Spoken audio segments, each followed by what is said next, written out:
चंद्रगुप्त मौर्य प्राचीन भारतीय इतिहास का प्रथम चक्रवर्ती सम्राट अगर किसी को माना गया है तो वह है चंद्रगुप्त मौर्य।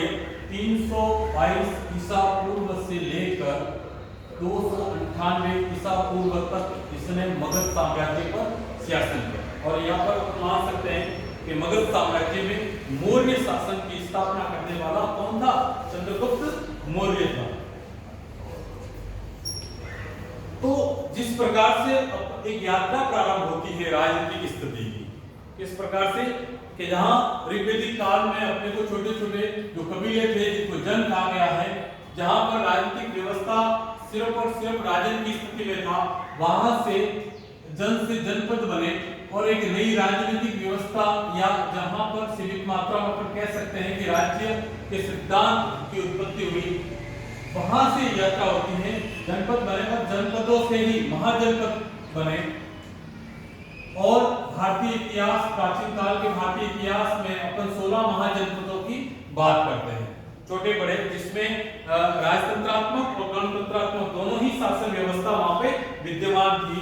तो इन 16 ही महाजनपदों से फिर बड़े राज्यों का किस प्रकार से एक राज्य या विस्तृत साम्राज्य स्थापित होता है, उसकी ये यात्रा है। बड़े राज्यों का उदय हुआ और 4 बड़े राज्य स्थापित हुए, जिसमें एक था मगध, दूसरा वैशाली,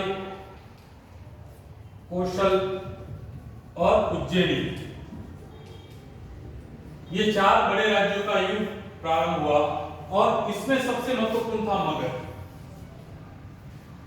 आधुनिक भागलपुर, पटना के आसपास के क्षेत्र मगध राज्य थे और यहाँ से धीरे धीरे मगध साम्राज्य का जो विस्तार है वो मगध विस्तार बढ़ने लगा। इसके अंतर्गत मौर्य साम्राज्य से पूर्व ही भारत मगध साम्राज्य पर उससे पहले भी 4 वंशों ने स्थापित किया था, जिसमें हर्यक वंश था, सबसे पहले बृहद्रथ वंश, फिर हर्यक वंश, शिशुनाथ वंश और फिर है नंद वंश। और चंद्रगुप्त मौर्य इसी नंद वंश के अंतिम शासक धनानंद को पराजित करने के बाद अपने प्रधानमंत्री विष्णुगुप्त चाणक्य के नेतृत्व में मगध साम्राज्य का शासक बना। और उसके बाद यहाँ तक आते आते लगभग बृहद्रथ से लेकर एक छोटे से महाजनपद से लेकर इसने एक विस्तृत नंद वंश तक आते आते विस्तृत मगध साम्राज्य को स्थापित कर दिया था। लेकिन 322 ईसा पूर्व के घटनाक्रम में जब चंद्रगुप्त मौर्य धनानंद को पराजित करने के बाद मगध साम्राज्य का शासक बनता है, सम्राट बनता है, और उसके बाद उसने जिस प्रकार से साम्राज्य का विस्तार किया, तो ये एक प्रकार से विशाल साम्राज्य एक की स्थापना उसने की गई।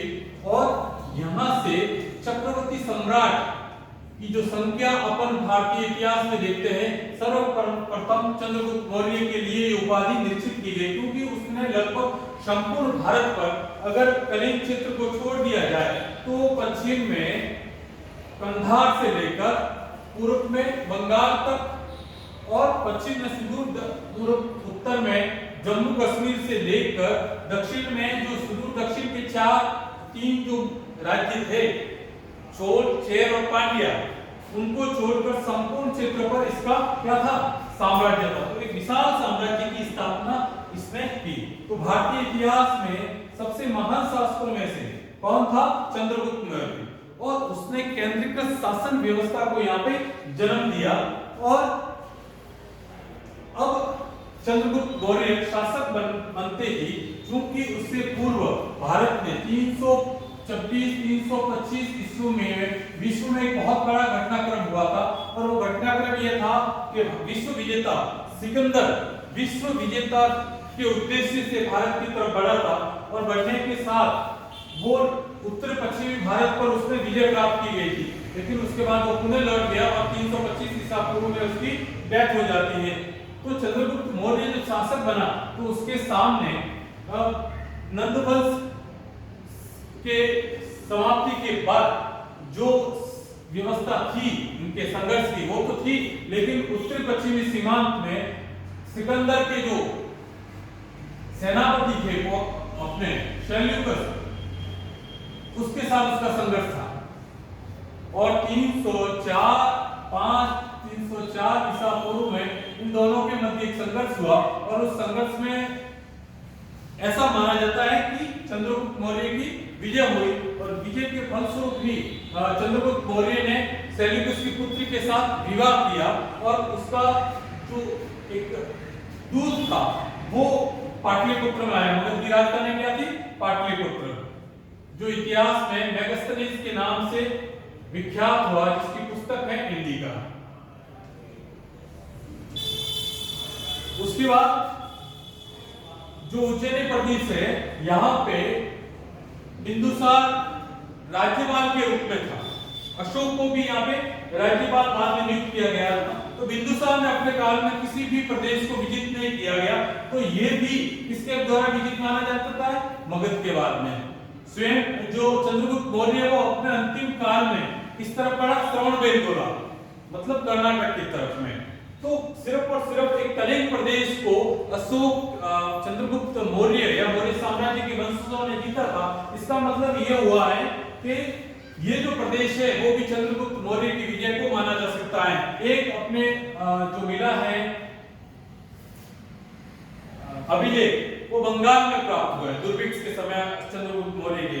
तो ये विशाल साम्राज्य की नींव चंद्रगुप्त मौर्य ने यहाँ पे रखी थी और उसी के आधार पर मौर्य साम्राज्य आगे से आगे क्या है, अपने साम्राज्य को विस्तारित करता रह गया था। और जिस तरह से वैज्ञानिक सीमाएं चंद्रगुप्त मौर्य के पास थी, इसके बाद भारतीय सम्राट इतनी लंबी चौड़ी जो साम्राज्य की सीमाएं कोई भी प्राप्त नहीं कर सकता। तो कंधार से लेकर बंगाल और जम्मू से लेकर दक्षिण सुदूर दक्षिण तक ये साम्राज्य विस्तृत था। और इस सारे के सारे चंद्रगुप्त मौर्य की विजय में अगर किसी का योगदान था रणनीतिकार के रूप में, राजनीतिकार के रूप में, तो वो था उसका प्रधानमंत्री चाणक्य। ऐसा माना जा सकता है कि कथा है कि धनानंद ने चाणक्य का अपमान कर दिया था और अपमान करने के बाद उसको अपनी राजसभा से निकाल दिया। तो उन्होंने प्रतिज्ञा की थी कि मैं एक बार इससे भी शक्तिशाली जो है शासक को यहाँ नियुक्त करूंगा और घरानंद को यहाँ पे पराजित करके इसके समूल वंश को नष्ट करूंगा। ये प्रतिज्ञा लेकर वो निकला था और उसके बाद उसने चंद्रगुप्त मौर्य जैसे बालक को, जो एक राजक्रीड़ा नामक खेल खेल रहा था, उसकी प्रतिभा को पहचाना, लीडरशिप को पहचाना और उसके अपने साथ लाया, उसको शिक्षित किया, सैनिक विद्यालय में दीक्षित किया और उसके बाद उसने धीरे धीरे इस पर मगध पर आक्रमण किया और मगध साम्राज्य को नए तरीके से स्थापित करने किया। न केवल नए तरह से स्थापित किया बल्कि चंद्रगुप्त मौर्य की सैनिक योग्यता और चाणक्य की कुटिलता या फिर रणनीतिकार के अनुसार विशाल साम्राज्य को स्थापित करने में वो सफल रहे। तो ये था चंद्रगुप्त मौर्य का प्रारंभिक जीवन किस प्रकार से रहा, उसकी दिग्विजय कौन सी थी और किस प्रकार से उसने अपने साम्राज्य को स्टैब्लिश करने में वो सफल रहा। नेक्स्ट में अपन मौर्य साम्राज्य के प्रशासन को पढ़ेंगे। धन्यवाद।